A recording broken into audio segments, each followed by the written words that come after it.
Hello, one and all, and welcome back, yes, back to the Great Unknown audio show with me, your illustrious host and most appropriate face for radio. Is it not the most appropriate voice for radio? No, surely? because if you have a face for radio, it means that you're absolutely butters, which is what my dad used to call me. So That's nice of him. yeah, well, something. What a loving dad you have. No, he loves me really, don't you, Hugh? Please, you do, don't you? Anyway, I'm once again joined by my notorious co-host, and a man who gets so angry if he does not have ketchup with his hash browns in the morning. It's Mr. Nikolai Brown. Hello, how are we doing? Because yes, that is a genuine frustration for many people, not just me. So, yeah. Right, let's get into it.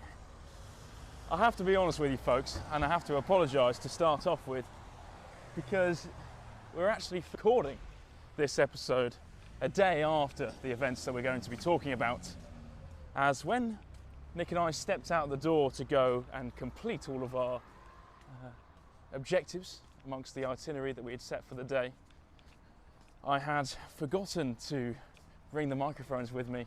A rookie error. I tried to get back into the accommodation where we were staying, but my key wouldn't work and the door was completely locked. We left at about 11:15, and the sign in front of us said, "Oh, we're closed," which is fantastic for accommodation. On the letter, it did say you can just use the code for the side. Yeah, but I couldn't remember there was no code for the side door. Anyway, No, like where the deliveries went through yeah, okay. in the past. Well, instead of rambling on about that, I thought we'd just do a little walk and talk recap as we make our way to Aldi to get some supplies for our early dinner this evening. Ooh, new roadworks. Wow. That's new. Wow. That's probably why the tram doesn't go through here. Well, we had to take a detour on the tram. Take the 67A instead of the 67. Anyway, so we had a jam-packed day, like I said in the last episode, starting off with a visit to a few various rock formations, the first of which being the Grotto. If you remember the Grotto, Nick? Santa's Grotto by the coast. Yeah. And a few cool. of these, it was fair to say a few of these locations could have been done within the space of half an hour or so. The Grotto was one of them. It was almost like a little rock pool at the bottom where you could see the waves crash against. Fucking hell. Oh, you got to be taking Oh the my piss. God, how? Really? Surely Detour is not. to the left. We have to go that way. No, that's the road detour. Oh, you bastard. Oh, we might have to go to Coles then. It's going to elongate this walk a bit. Yeah, Yeah, just because a the Coles bit. is down here I and mean, to the right. I can't even see the opening anywhere. Yeah, No, it might yeah, be Coles we have to- then. yeah. To be fair, It's not the end of the world, it's about the same price. I need like three things. So. Yeah. So the Grotto was a good starter point. Nice little rock formation, and it was fair to say the further you got down the ocean road, the more colossal the waves became. And it was very evident of that from the Grotto. Following that, we then to, if I just check my itinerary quickly, Following the Grotto. yeah, we went to the London Arch, which I'm not sure why it was called the London Arch, but it was a massive archway in between almost a few other rock pools. Oh, the big open bay. Yeah, Yeah, maybe it's because it's meant to be like London Bridge and. yeah, Well, no, hold on. Tower Bridge. That's the famous one in London. London Bridge is just a random bridge.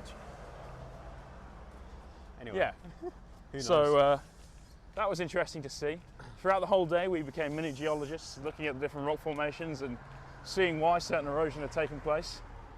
And our main question that we kept asking each other as we watched the waves come in and out against the rocks and smash against the cliff face was, would you be able to survive that?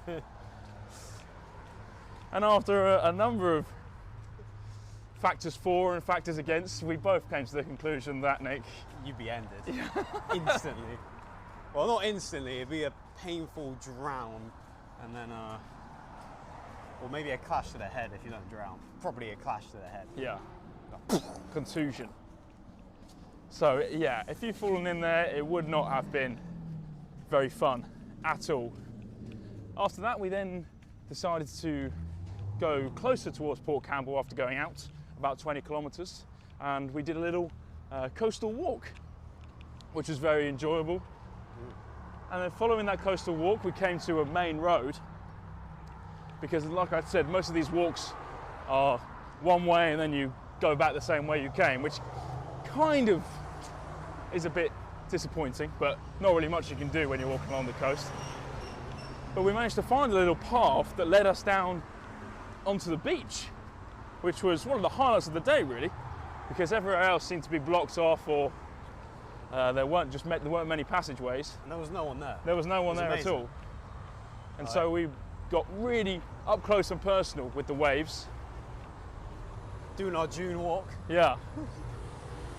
Along the sand dunes. And it was really nice. We stayed there for about 45 minutes, just admiring the waves. I had my Lord of the Rings audiobook on with a nice little background atmosphere, and Nick was doing some meditation in his classic cross-legged pose. I like to call it deep breathing, not meditation, because I'm not a freak. It's a bit harsh. Oh, that is a bit harsh. Just can't meditate, can I? Yeah. But that was like another hidden treasure that we found, so really enjoyable. So then we had to go back up the hill to get back onto the main path and walk back along the coast. And following that, we went to Lockhart Gorge, and really the Australians are missing a trick there, because they should be calling it Rockhard Gorge, because it's made of rocks and it's bloody hard. Yeah, Dwayne Johnson is the strongest living being on Earth. So. Yeah. That was another site. Lots more tourists there compared to the first two places we went to. Almost jostling for position to get the perfect photo for the gorge. Yeah. And a lot of jibbing going on. yeah, a lot of smacking other people to tell them to get out of the way of the photo. It was quite aggressive, really. Some people didn't really stand for it. It was made for great observation. And it was all in Mandarin. Yeah, yeah. And we even saw some monster camera lenses coming out just to get the perfect photo. So that was 3 of the 5 main attractions we had done. No stopping for lunch though, folks. We kept going, eating as we went. Nick has some lovely salted nuts, and I have to say, we did have the most delightful breakfast. A cheesy bacon roll. I mean, does that not spell out nutrition? Again, we even had to fry the buns in the remaining bacon fat. I mean, heart disease eats your heart out. Yeah, it's fit, eh? But anyway, back to the attractions. The next one up was called Gibson Steps, which is right next to probably the most notorious attraction, the 12 Apostles. But the steps take you directly down to the beach, which is just before the Apostles, and it has a few of its own apostles. Maybe they are part of the 12, but you can see 2 of them from the seafront, which is really nice. We got there at about 5:15, and it's fair to say the tide was coming in pretty fast. We had to make sure we got to the kind of the turning point by about 5:30 before having to make our way back and see the main attraction for sunset. It was a bit nippy. Yeah. It was a bit breezy. It was a typical summer's day back home, actually, by the coast. I thoroughly enjoyed the weather. I thought it was probably the best day of them all, which is saying something. Yeah, to be fair, in terms of like cloud cover. Yeah. But then we saw a very committed gentleman trying to get the perfect photo with what looked like a very expensive camera and camera tripod placed on the beach, which is always a dangerous game. First of all, if you get sand in your camera, then that's end game. You're not getting that out again. Yeah. It's incredibly difficult to restore that piece of equipment to full function. And secondly, you're then playing against Mother Nature, because you never know when the tide is coming in. And there was one point where my man left it till the very last moment before picking his tripod up again and frantically sprinting backwards, trying not to damage the camera, which made for excellent viewing.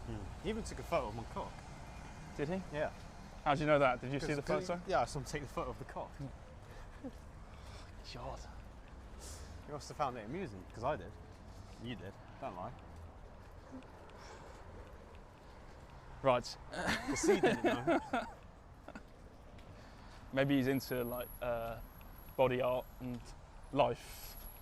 What's it called? Maybe he's just got a sandcock fetish. No, that's. Oh right, yeah.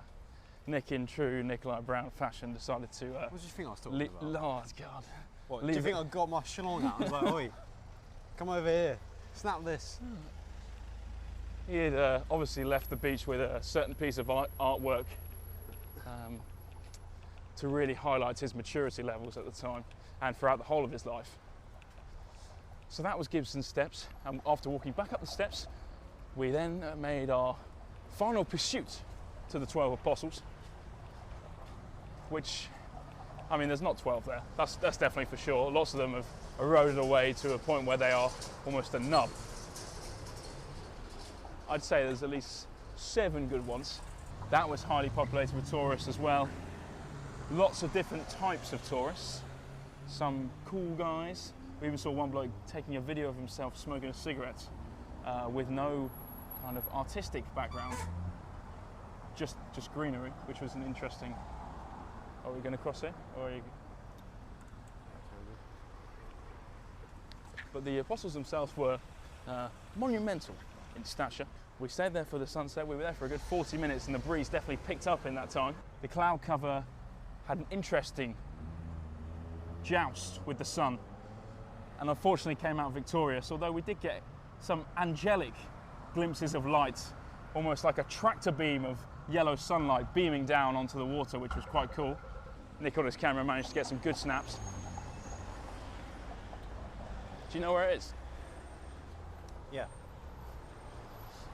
But overall, Nick, for the 2 days, how did you find it? I mean, it was very nice to get out of Melbourne and just get some fresh air, go on some nice long walks. Nice to go to a hostel that wasn't filled with backpackers, because as nice as it is to meet new people and like stick around with them, it's just it gets a bit long after a while. So yeah, it was a nice little break. I would have liked to join you for the first part, but I couldn't because I'm strapped for cash. So it is what it is. I do have to say, if we'd driven, because due to timings we weren't able to drive back along the Ocean Road because it would have added another probably 40 minutes to the journey, which I was tight for time anyway. We wouldn't have been driving along the coastline. You would have been in the passenger seat as well. So also, I didn't see any koalas. Oh, that's also true. Big L. But I thought I'd see more. I mean, only seeing one. I mean, one is obviously enough, but only seeing one is can be underwhelming for some people. They said it was the place in Australia where you see the most koalas. Yeah. Cat. Surely that's a cat. But they all probably say that, don't they, to be fair? Yeah. I'd highly recommend to anyone who has 5 days or so, get yourself a rent-a-car, do the drive, don't get a bus, and go enjoy it at your own pace. I feel like from what I saw from other people, they were kind of being hurried along and stuff. You want to take your time with something like that. So I'd highly recommend it if you do visit Melbourne. It's one of the main attractions for sure. Right folks, so I hope you enjoyed the little change in scenery we've had over the last few days. Hopefully a few more adventures to come in the next few days. Maybe even a special episode tonight as Nick and I embark on our first ever Australian rave. Ba-da-dum, ba-da-dum, ba-da-dum. So that should be exciting. But for now folks, thanks very much for listening. And you'll hear from us in the next one.